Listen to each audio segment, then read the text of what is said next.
We are thrilled to be joined by friends from Lutheran Social Services and a West Michigan family. Go ahead and tell me a little bit about your family.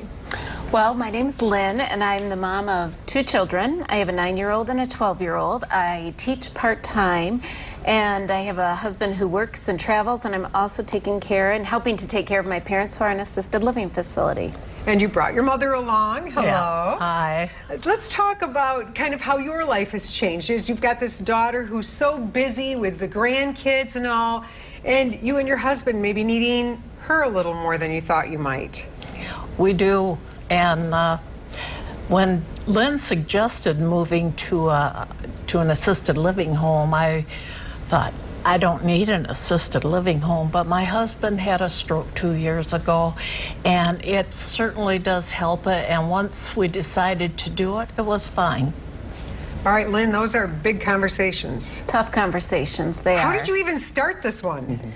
You know, after Dad's stroke, we realized that their current home was no longer going to be a viable place for them to live. And so we had started to look at possibly going into a condominium or a home that was more barrier-free. And as we did that, we just really started to see that Mom had to do more to take care of Dad. And also, you know, you only have one life to live. And my brother and I really wanted Mom and Dad to have the best life that they could have and to be able to participate in as many activities as they could. And so we started out by I went and visited several assisted living homes before we even had talked to Mom and Dad about it. And then I think I went out to lunch with Mom and kind of approached her with what our thoughts were. So you had this all planned? I did, but I have to tell you, it was, you know, communication is the best. And to anyone out there who's facing it, I would really encourage you to have these conversations early. You know, we were kind of forced with a life-changing event, so we had to have those conversations. But time is a real blessing in this case to allow everyone the chance to transition and to be comfortable with what's going on. So, Elliot, in your work, you have the opportunity to come alongside families that are sandwich generation, trying to make tough decisions. What are some of those key things we need to think about? Yeah, these are conversations that we have each and every day. And it's so nice to hear Lynn talk about talking to prepare for that early. The hardest time to make this decision is when you have to make the decision. And so the more informed you can be, the more research you can do. We like to just kind of work behind the scenes, help the families understand what they're getting into, what the options are that they have.